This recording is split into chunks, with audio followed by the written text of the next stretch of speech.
آپ کا کوئی مریض آئی سی یو میں داخل ہے، آپ کا کوئی مریض وینٹیلیٹر پر ہے، ہاسپٹل میں داخل ہے، گھر میں بیمار پڑا ہے، بیڈ پر آ چکا ہے، بظاہر ایسا لگ رہا ہے کہ بچنے کی کوئی امید نہیں، آپ مایوس ہو۔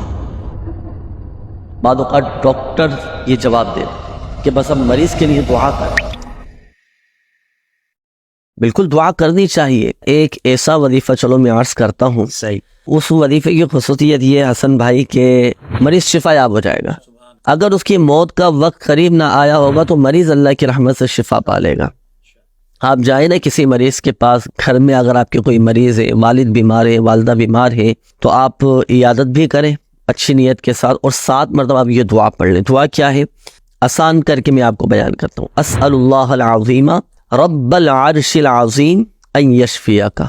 یہ ہمارے آقا صلی اللہ تعالیٰ علیہ وآلہ وسلم نے دعا کی تعلیم ارشاد فرمائی ہے کہ جس نے کسی ایسے مریض کی عیادت کی کہ جس کی موت کا وقت قریب نہ آیا ہو، اور پھر اس کے پاس بیٹھ کر یہ 7 مرتبہ یہ الفاظ کہے، یہ جو دعا میں نے عرض کی ہے یہ دعا کرے، یہ دعا پڑھے، تو اللہ تبارک و تعالیٰ اسے اس مرض سے شفا عطا فرمائے گا۔ اگر تو اس مریض کا اس مرض میں موت نہیں لکھی ہوئی نا، تو اللہ کی رحمت سے یہ جو دعا میں نے عرض کی ہے نا، اس دعا کی برکت سے آپ کا مریض صحت یاب ہو جائے گا، اور صحت یاب ہو کر گھر بھی واپس آ جائے گا۔